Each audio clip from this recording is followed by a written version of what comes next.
Understanding syllabus is the first step towards success in UPSC civil service examination, and in this particular video we are discussing syllabus of GS paper 4। इसे हम कहते हैं ethics paper, right.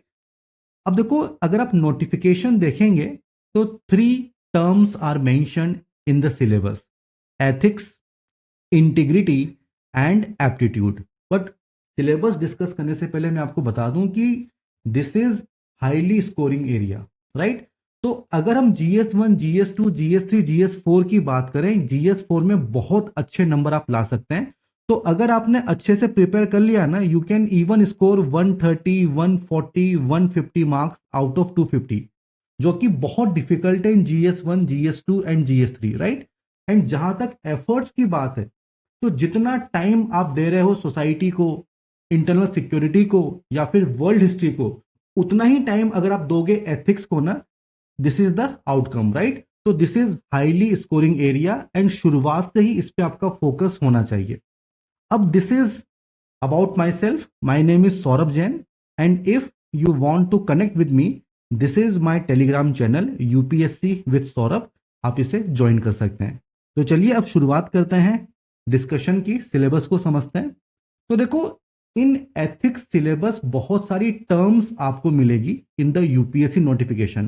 तो preparation का तरीका क्या है, ये जितनी भी टर्म्स है ना, इन सब पे आपको नोट्स बनाने हैं, इनकी डेफिनेशन, इनके एग्जाम्पल्स, कोटेशंस, ये आपको प्रिपेयर करने होंगे, राइट। तो सबसे पहले क्या दिया हुआ है, एथिक्स एंड ह्यूमन इंटरफेस। तो एथिक्स का मतलब क्या होता है, what is the importance of ethics, इसका रोल क्या होता है, ये आपको प्रिपेयर करना है। तो एथिक्स मतलब this is set of standards, right, set of standards that guide human choices and action. so this is the definition of ethics. So what is the essence of ethics, what are the determinants of ethics, consequences क्या होते हैं। For example, अगर आपके action ethical हैं तो happiness आपको मिलेगी, आपकी डिसीजन मेकिंग इंप्रूव हो जाएगी, सोसाइटी में आपकी क्रेडिबिलिटी बढ़ जाएगी, right. So these are the consequences of ethics in human actions. Then what are the different dimensions of ethics. For example, applied ethics का मतलब क्या होता है, environmental ethics, medical ethics, media ethics, ये आपको प्रिपेयर करना होगा। Then ethics in private and public relationship. तो पहला जो टॉपिक है वो है एथिक्स एंड एसोसिएटेड डायमेंशंस। अब जो सेकंड टॉपिक है वो है वैल्यूज, ह्यूमन वैल्यूज। भाई वैल्यूज का मतलब क्या होता है, this is individual belief. For example, leadership, respect, honesty, these are values, right. तो lessons from life and teachings of great leaders. For example, Mahatma Gandhi की लाइफ से आप क्या सीख सकते हो, मदर टेरेसा की लाइफ से आप क्या सीख सकते हो, रिफॉर्मर्स स्वामी विवेकानंद की लाइफ से आप क्या सीख सकते हो। तो this is human values, right. उसके बाद अगर हम वैल्यूज की बात करें, तो वैल्यूज को इनकलकेट करने में what is the role of family, society, educational institutions, आपके स्कूल का क्या रोल है। तो बड़ों की रिस्पेक्ट करनी चाहिए, राइट, मदर की रिस्पेक्ट करनी चाहिए। ये हम कहां से सीखते हैं, from family, from society, right. तो how you can develop these values, okay. Family, society, schools का क्या रोल होता है, this is part of your syllabus. Then next term है एटीट्यूड, राइट। तो इसका मतलब क्या होता है, this is your expression of favour और disfavour, right, towards a person. आप किसी को लाइक करते हो, किसी को लाइक नहीं करते हो, this is your attitude, right. तो what are the different dimensions of attitude, इसका स्ट्रक्चर क्या होता है, राइट, इसके फंक्शंस क्या होते हैं, राइट, एंड किस तरह से एटीट्यूड इन्फ्लुएंस करता है आपके थॉट्स को, आपके बिहेवियर को, ये आपको प्रिपेयर करना है। देन मोरल एटीट्यूड क्या होता है, पॉलिटिकल एटीट्यूड क्या होता है। फॉर एग्जाम्पल, कोई पॉलिटिकल इश्यू है तो उसको लेके आपका एटीट्यूड क्या है, ये आपको प्रिपेयर करना होगा, ओके। देन जो आपका एटीट्यूड है, अगर उसको चेंज करना है तो किस तरह से चेंज होगा, what is the role of society. तो सोशल इन्फ्लुएंस, परसुएशन, ये आपको प्रिपेयर करना है। तो फॉर एग्जाम्पल, मान लो सचिन तेंदुलकर कोई एक एडवर्टाइजमेंट कर रहे हैं कि सैनिटेशन पे हमें फोकस करना चाहिए, राइट। तो थोड़ा सा आप अपने एटीट्यूड को चेंज कर लोगे, भाई इतना बड़ा सेलिब्रिटी है, वो आपको कुछ कह रहा है तो आप उसकी बात मानोगे ना। तो this is social influence. What is persuasion? मान लीजिए कैंपेन है, बेटी पढ़ाओ बेटी बचाओ, राइट? तो इससे क्या होगा कि सोसाइटी में जो थिंकिंग है टूवर्ड्स गर्ल चाइल्ड वो आपकी चेंज हो जाएगी, राइट? तो दिस इज परसुएशन। तो एटीट्यूड आपको प्रिपेयर करना होगा। अब इसके अलावा जो नेक्स्ट टॉपिक है वो क्या है? Your aptitude. देखिए, in civil services aptitude is very important. इसका मतलब क्या होता है? This is your capability to learn new skills, right? This is aptitude. देखिए, सिविल सर्विसेज में आपको 24/7 आपको डिसीजंस लेने होंगे। आउट ऑफ बॉक्स थिंकिंग आपकी होनी चाहिए, काफी इनोवेशंस, इनोवेटिव स्टेप्स आपको लेनी होगी। तो इसके लिए aptitude is very important. Okay, then what are the foundational values of civil service? देखिए, यहां पे जो भी आप डिसीजन लेंगे, व्हाट इज द बेसिस?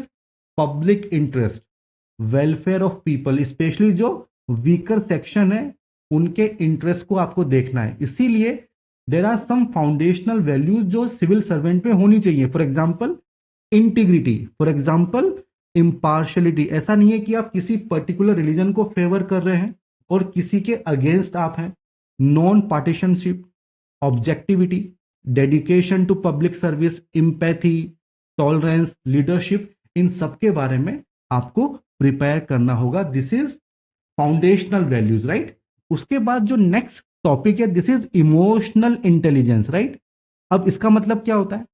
देखो, emotional intelligence means your ability to identify, to understand and to manage your emotions, और सामने वाले के भी।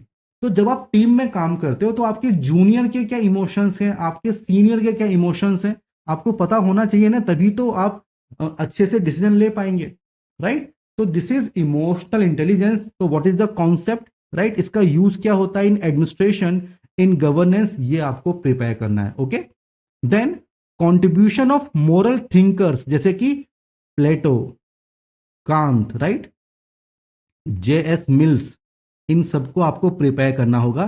Philosophers from India and world जैसे कि महात्मा गांधी, कौटिल्य, राइट, स्वामी विवेकानंद, इनको आपको प्रिपेयर करना होगा। बुद्धिज्म की क्या फिलोसॉफी है, what is the contribution, right? Mahavira की क्या फिलोसॉफी है, गीता में क्या लिखा हुआ है, ये आपको प्रिपेयर करना होगा। देन उसके बाद नेक्स्ट वन इज पब्लिक और civil service values and ethics in public administration. तो पब्लिक एडमिनिस्ट्रेशन में आपका एक्शन कैसा होना चाहिए? It should be ethical in nature. तो ये आपको प्रिपेयर करना होगा। What are the problems, right? What are the ethical concerns? मान लीजिए कि ट्रांसपेरेंसी कम है, अकाउंटेबिलिटी नहीं है, these are ethical concerns, right? Dilemmas.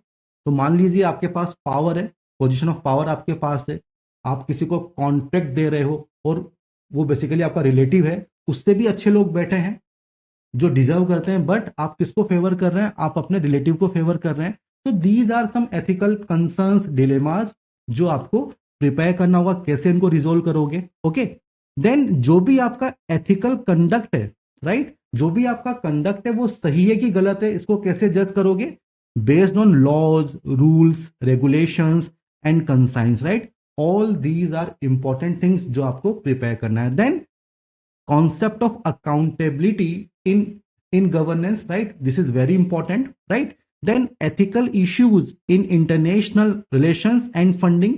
तो जैसे मान लीजिए वर्ल्ड बैंक है या IMF है, वो किसी कंट्री को फंडिंग प्रोवाइड कर रहे हैं, तो what are the conditions, right? उनमें क्या एथिकल इश्यूज हैं, ये आपको प्रिपेयर करना होगा। Then corporate governance, right? तो जो कॉर्पोरेट अफेयर्स हैं उनमें फेयरनेस को कैसे इंप्रूव करना है, ट्रांसपेरेंसी, अकाउंटेबिलिटी को कैसे इंप्रूव करना है, ये सारे कॉन्सेप्ट जो हैं ये आपको प्रिपेयर करने पड़ेंगे, right? Then next concept is probity in governance, right? तो प्रोबिटी का मतलब क्या होता है? It means to have strong moral principles, right? तो जो आपकी वैल्यूज हैं आप उनको नहीं छोड़ रहे हैं, you have strong moral principles, right? This is called probity, right? Good governance की बात यहां पे होती है। गवर्नेंस को कैसे इंप्रूव कर सकते हो? तो देखिए यहां पे जो सिलेबस है ये आपका GS2 जो गवर्नेंस वाला जो पोर्शन है वहां से मैच करता है, ठीक है? तो गवर्नेंस में ट्रांसपेरेंसी, अकाउंटेबिलिटी को कैसे इनहांस करना है, right to information, right, citizen charter, social audit, ये आपको प्रिपेयर करना होगा। Then what is code of ethics, what is code of conduct, ये आपको प्रिपेयर करना होगा। Then concept of work culture, very very important, इसको कैसे आप इंप्रूव कर सकते हो, सर्विस डिलीवरी की क्वालिटी को आप कैसे इंप्रूव कर सकते हो। Then how to utilise the funds, देखिए जो भी पैसा है वो पब्लिक का पैसा है, तो करप्शन वगैरह इश्यूज आपको प्रिपेयर करने होंगे, ठीक है, किस तरह से फंड्स को आपको यूटिलाइज करना है, transparency, accountability means your answerability, आप किस तरह से इन्हांस कर सकते हैं। All these are important topics जो आपको प्रिपेयर करना है इन एथिक्स, राइट। अब ये जितने भी टॉपिक्स हमने पढ़े हैं उन सब पे केस स्टडीज भी आपको प्रिपेयर करनी है। देखिए होता क्या है कि this is 250 marks paper, right, तो यहां पे 13 क्वेश्चंस तो होंगे 10 मार्कर, राइट, 130 मार्क्स हो गए। इसके अलावा 6 क्वेश्चंस होंगे जो 20 मार्क्स के होते हैं, दिस इज 120, राइट, टोटल करो तो 250 हो जाएगा। तो 6 केस स्टडीज जो है वो आपसे पूछी जाती हैं और उनमें इन्हीं सब कॉन्सेप्ट का यूज होता है, तो इसको भी आपको प्रिपेयर करना होता है, राइट। तो this is the syllabus of ethics GS4। And जहां तक इस पीडीएफ की बात है, ये पीडीएफ आपको मिल जाएगी on my Telegram channel UPSC with Saurabh, आप चाहें तो इसको ज्वाइन कर सकते हैं। अगर ये वीडियो आपको पसंद आया हो तो करना क्या है, चैनल को सब्सक्राइब करना है, वीडियो को लाइक करना है एंड शेयर करना है। तो this is syllabus of GS4। All the best and good bye.